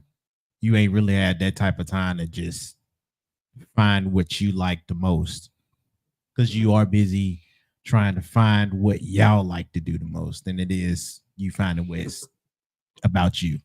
I know when I can agree with that. I think when I got my divorce, I've been with my ex-wife for 10 years, right? I thought I knew who I was. I thought like I know, can't nobody tell me who the hell Joe Lockett is. I know I'm Joe Lockett. Google me. But when I got a divorce, I wasn't lost, but I was lost because I was so used to coming home, doing whatever I need to do at the house, talking with my son, talking with my wife, whatever she needed, answering those questions or not answering those questions, right? But it was easy. You know what I'm saying? When you was married, I know you look at me crazy, but I was reading something. Okay, but when you get into a relationship, when you're in a marriage, it's a routine. It's an expectation that there's gonna be pros and cons, bad and good days. So you're into that routine. Like when you walk through the house, you don't know what you're going to receive, but you know it's something because they're there. It's different when you walk through the house and there's nobody there. 1 day, 2 days, 3 days, 1 week, 1 month, 1 year. You're left with yourself. 525 hours, 600. You know what I'm saying? And for people who done went through this, right? And went through the after a long breakup, a breakup being with somebody in a long relationship, or a marriage that's, over 10 or 15 years. Who are you?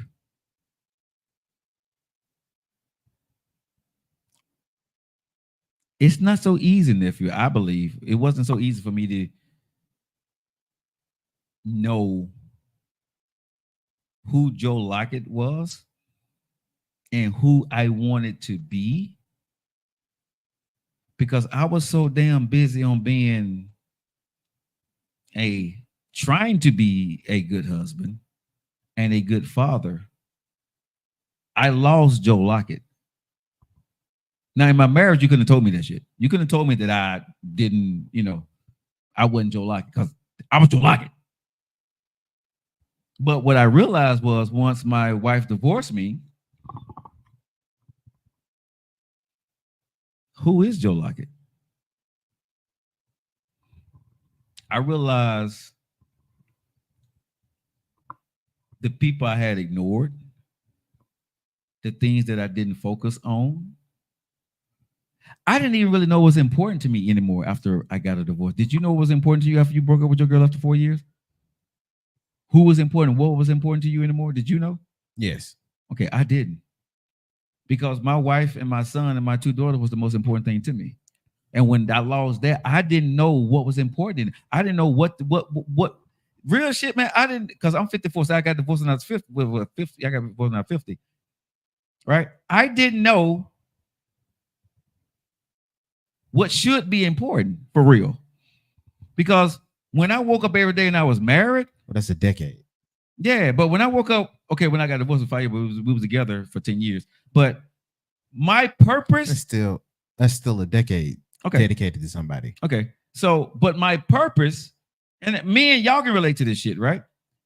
My purpose when I was married, my why, my WHY, was my wife and son and my kids. That's why I got up every day. That's why I worked every day. That was my why.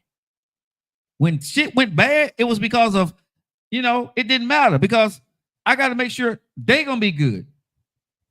Even though I may not have fulfilled and did everything I needed to go do, but I knew on my worst day that I had to keep going. That was my why.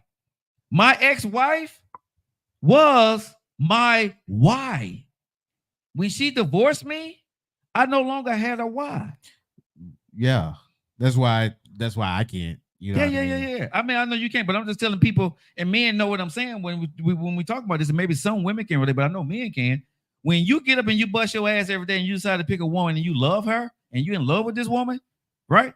Even though you may be fucked up and you don't get it right, but you really love this woman, your why is her. Your why is your family. And when you lose your family, for whatever reason you lost your family for, you lose your why. And then you don't know yourself anymore. It's hard to do something for 10 years and then now you got to just do it for you. It was easy to do it for them because I'm not going to let them down. I'm not going to disappoint her. And when for me, I wanted her to be proud of me. I wanted her to be proud to say, that's my husband. I wanted my stepson to be, that's Joe. I'm proud. That's my dude. I worked hard for that shit. That was my shit, man. If my ex-wife would say, dude, I'm proud of it, that's my husband. You know the power that shit gave me? That was like, bruh, that was energy for me. That was like shit, like Popeye spinach. That shit fed me. When she said, that's my husband, and she had a look in her eyes when she said that, bruh, you know what I'm saying? That's a different feel. And then when that's gone, Why am I getting up every day? Why am I doing this anymore? She's no longer here. I had to keep going because I had 2 daughters, but my daughters was in Japan, and my relationship with them I felt was strained because I wasn't doing everything I needed to do for them because of my selfishness, what I was trying to do here. So I was in a really tailspin trying to figure that all out. Come to find out that I overthought the whole situation. My daughters loved me the whole time. They were good. That's why they come in here next month. But you put yourself, and sometimes I'm gonna say me. You believe in a boogeyman, and sometimes the boogeyman is you. And a lot of us don't realize that, right? Whether you the man or the woman, sometimes you're the boogeyman. Sometimes you have to get out your own head. Sometimes you have to sit back and take full accountability for the man or the woman that you are. Find a way in some point in time to forgive yourself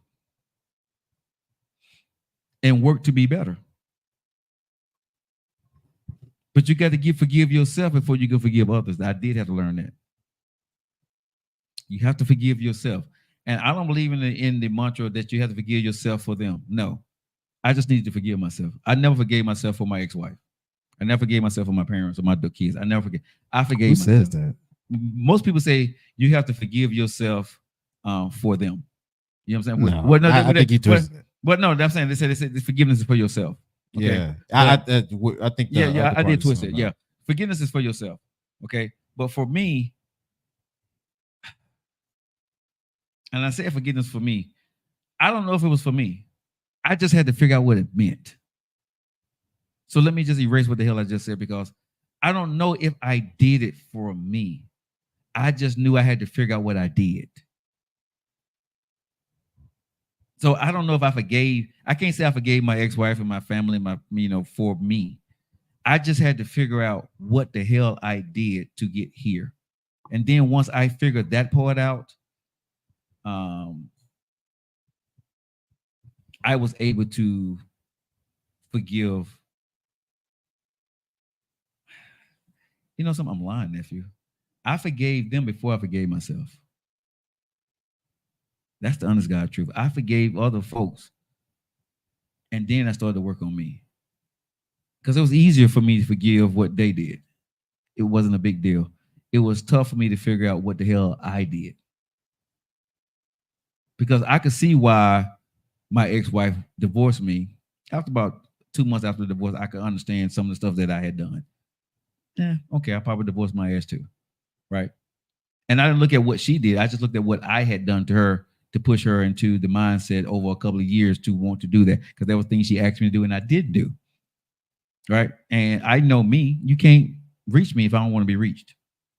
I can see that I can be on the phone, but if I don't want to, if I could be talking to you, but if you're not, you may not reach me. You know what I'm saying? So I knew that about myself. So I forgave her for whatever we went through before I forgave myself. That's the honest God truth. If I'm thinking about it, I forgave them. It took me a minute to figure out. And like I said, forgiving myself, I don't know if I forgave myself. I figured out what I did wrong. And then I worked on being better. Now, if y'all call that forgiveness, okay, fine. But I don't. That wasn't my journey. It wasn't like I forgive myself so I can forgive other people. And that shit didn't work for me. I figured out what I did wrong, and I wanted to be better. Go ahead. I ain't got nothing to say on that. You ain't got nothing to say today? Damn. Joe, well, I tell you, you did a foreign nerve. I have no real input on, because my situation was too foreign for it to even be relatable. Well, it takes 2 petty ass people to wreck a marriage. I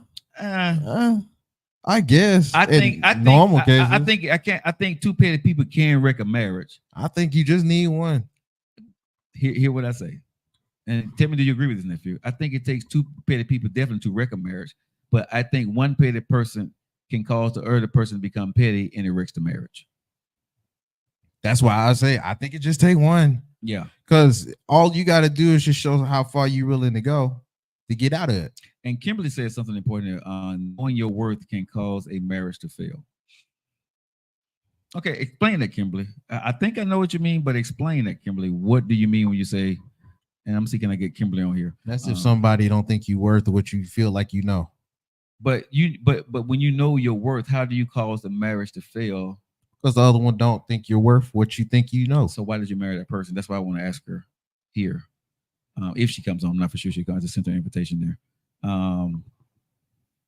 Good night, Aquawoman. Have a good night, baby. Thank you for chiming in with us. Well, it takes two. Okay, so give yourself grace. I was able to give myself grace once I figured out the problem.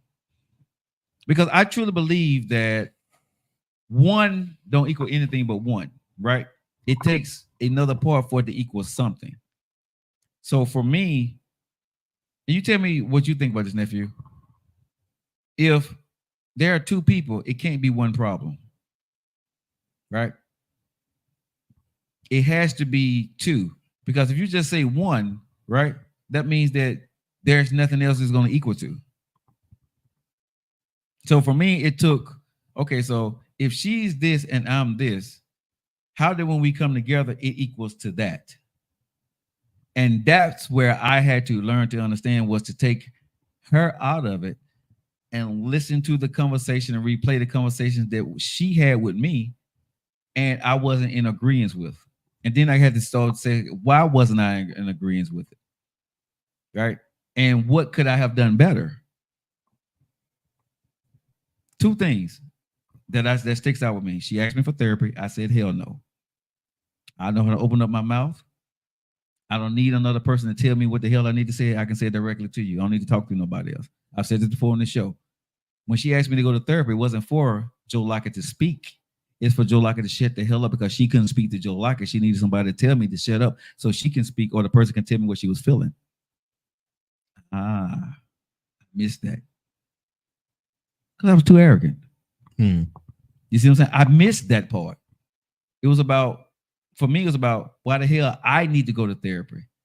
No, we needed to go to therapy because your ass is not listening, Joe. So that was one problem. The other problem that I know that I had in my relationship, when I got mad, you don't like it, you can divorce me. You can kick rocks. You can get the hell up out of here. I said what I said. That was, I mean, listen, this was my verbatim. You don't like the shit, you can divorce me. Oh, he was asking for it. So she would say to me, don't say that to me, right? If you don't mean it, because one day I'm going to say, okay, my dumb ass, and what's stopping you? Right? Exact words. I'm sitting there with, I'm Joe Lockett. You ain't going nowhere, right? Men do it, but I'm just being honest about mine. You'll never divorce me because I know I'm a good guy. But at some point, guess what? She was like, damn that. Dexter St. Jock came in and took my girl. You know what I'm saying? Somebody else is going to say something better at the end of the day. You see what I'm saying? Those were the two main things I know, that men or women, sometimes you can push your mate out the door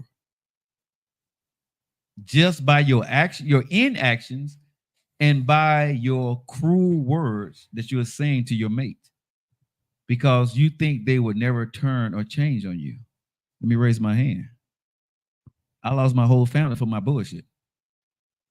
Now, would me and my ex-wife probably still been together now? I don't know. But we probably would have had a longer fighting chance, and she probably had more confidence in our relationship if I wasn't the asshole that I was. And that was, it wasn't a tough pill for me to swallow, but it's a pill I had to swallow. And I had to realize, you know, without putting any of her side out there, that's what Joe had to work on. That's what I had to get better at. That's where I messed up at. Never cheated on my ex-wife. Never did that. But was I an asshole and egotistical and and didn't listen? Oh yeah, I did that shit. Bruh, I don't wear it with a badge, but bruh, I screwed that part of my relationship. I how you say I screwed the pooch on that one? I screwed up. Overconfident, took her for granted. Thought I knew better.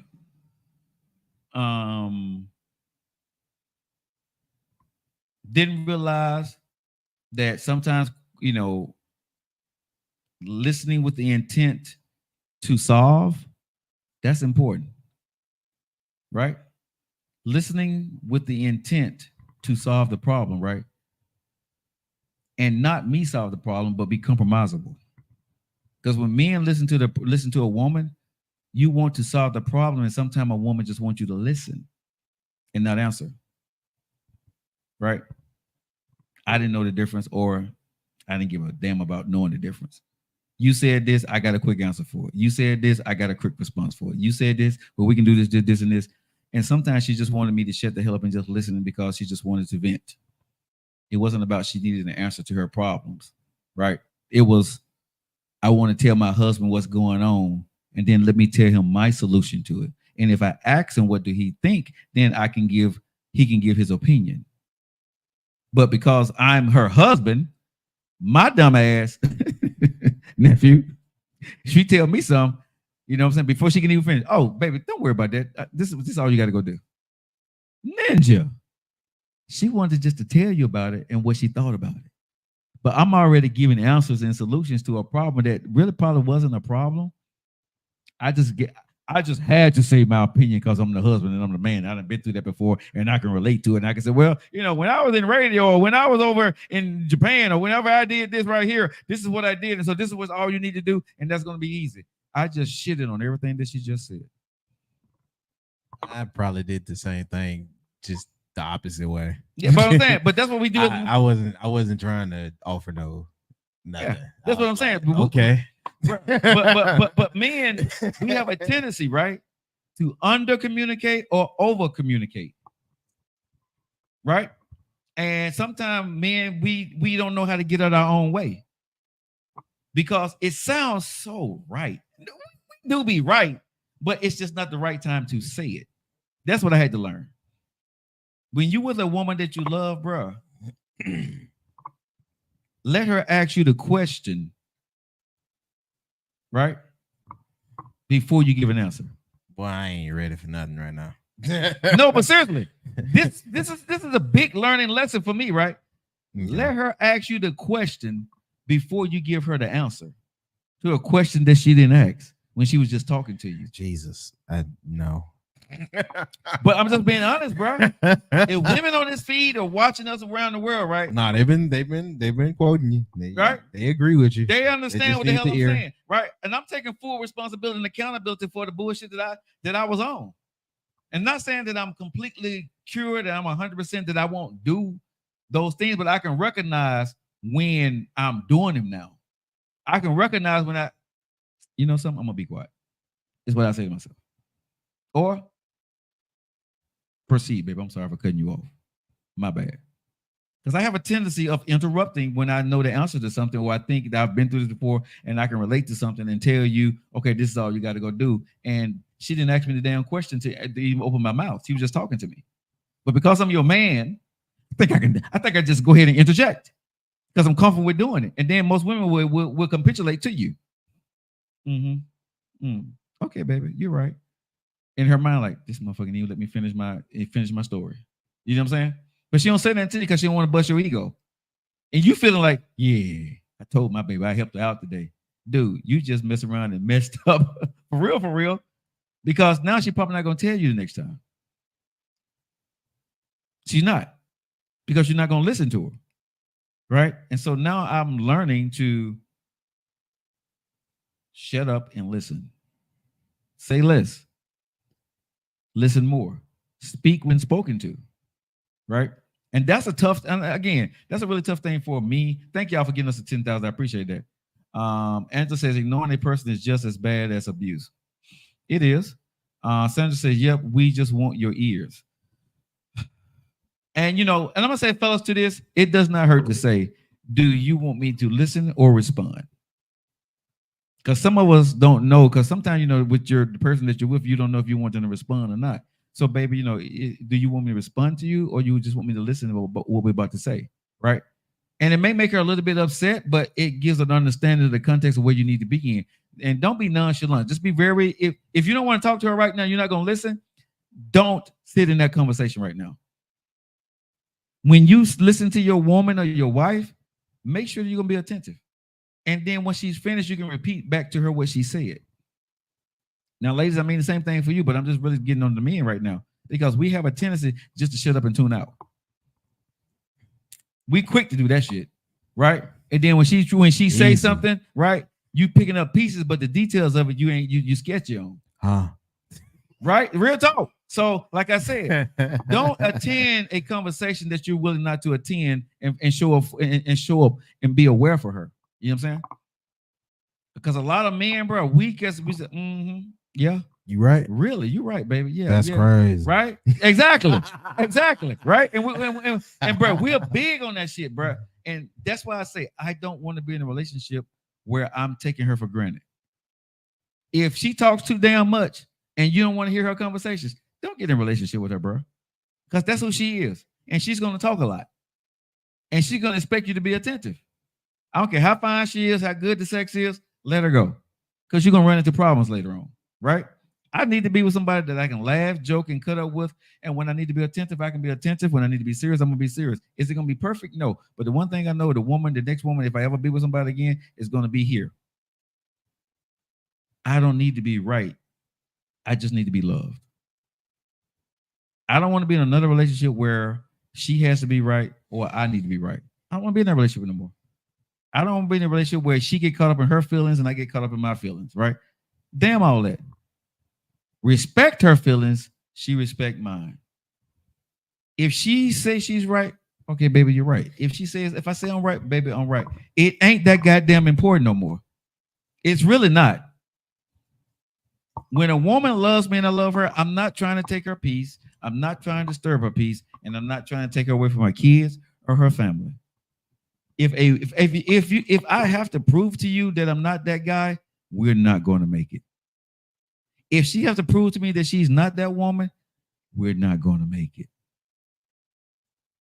You know what I'm saying?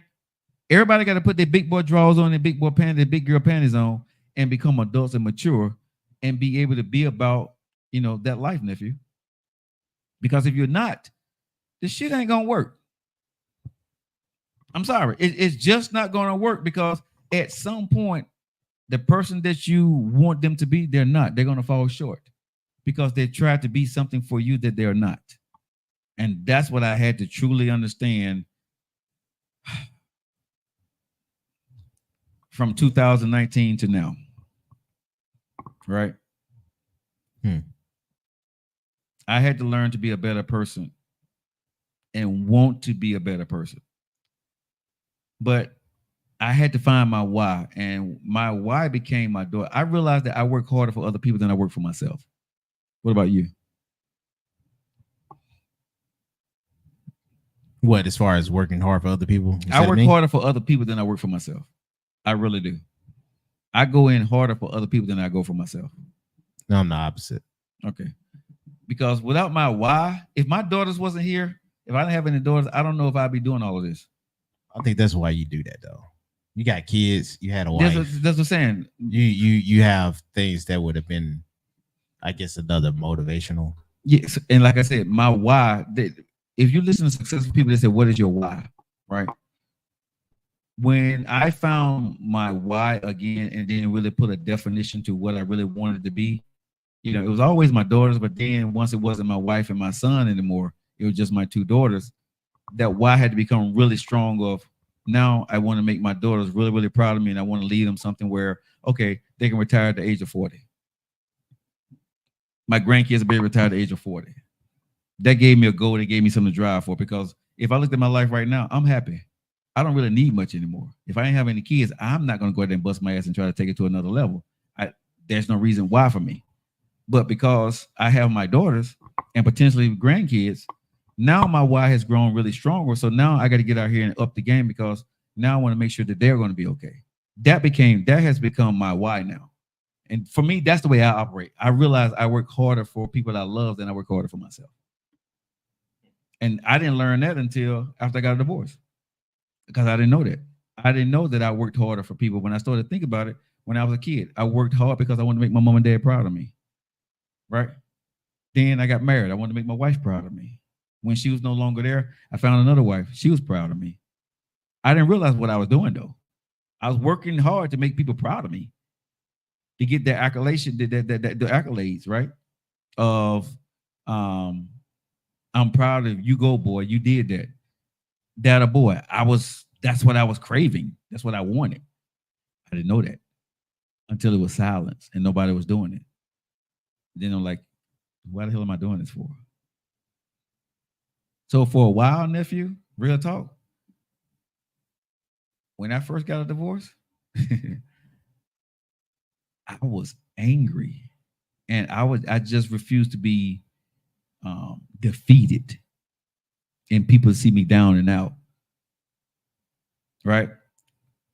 But I had to learn that you cannot live on anger forever.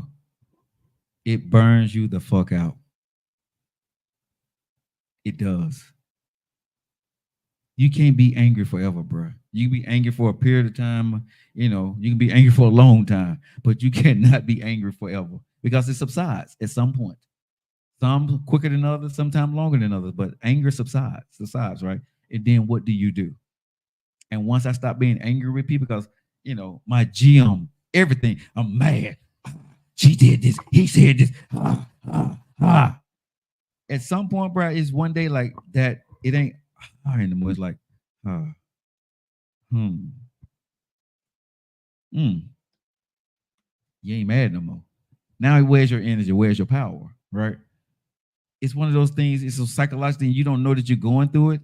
The drive that you're going, that why is very, very, very strong. You know what I'm saying?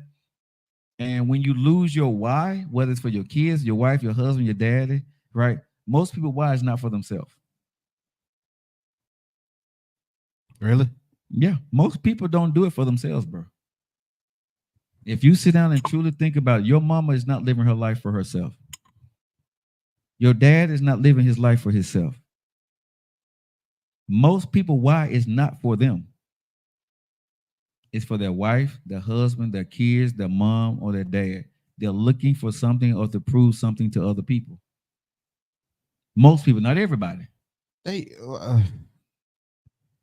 My folks is a motivational factor, but they're not my whys. But ask your parents what your why is. I guarantee they're gonna say to you. Yeah, they got kids, they got families and stuff like that. Yeah, and your why is your mom and daddy. No, they're not. Okay. They're motivational pieces. Okay. My why is more self-centered. I can admit to that. Okay, so what's your why? My why is what I see for myself. Okay, well, I have a vision that I've always had for myself, where I wanted to be at certain places in my life. For what? For me. That's enough. So just for you. So for me. So let me ask you this question. I'm being very honest here. So when you get to where you are, right, it was only because you did it for yourself? Or did you do it because you wanted to make sure your mom was proud? Or you wanted to make sure your dad was proud of you? And you want to make sure you can give back to them what they gave to you? They were pieces. Yeah. But they weren't. That's why I was like, I can't. They weren't the whys, but they are the pieces. I do want them to be proud. So let me ask you this question. If your mama daddy wasn't there with your why, would you be going as hard in the pain as you would right now? Yes. Okay. And I only say that because they were the type of people to literally grow me up, expecting for them not to be around or to prepare for if they're not around. So on your dark days, you don't want to do it, right?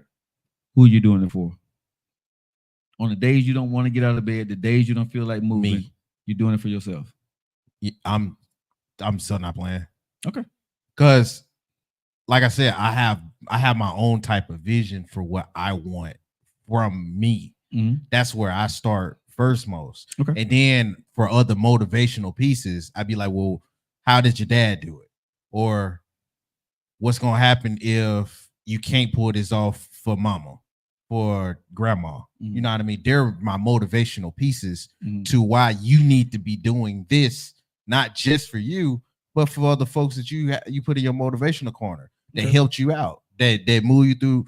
You know what I mean? Shoot, you didn't add it to one of those pieces, but when y'all not around, that's why I always they just grew me up like that. They always prepared me for the off chance your loved ones are not around, especially my dad. And see, I guess for me, where it differs from, because people think I care about the $1 million. I don't. I care what the $1 million would do. Right now, if I ain't have nobody in my life, bro, I'm good. Well, you know what I'm saying? I don't need to be trying to get this multi-million-dollar deal. I don't. For what? Who am I leaving to? What am I doing it for? You know what I'm saying? There's no reason for me to do it. But that's another thing. You know what I'm saying? Because I'm good now. Right now, I'm really, really good. But I don't need anything. You're at a point where you hit that part where you're good.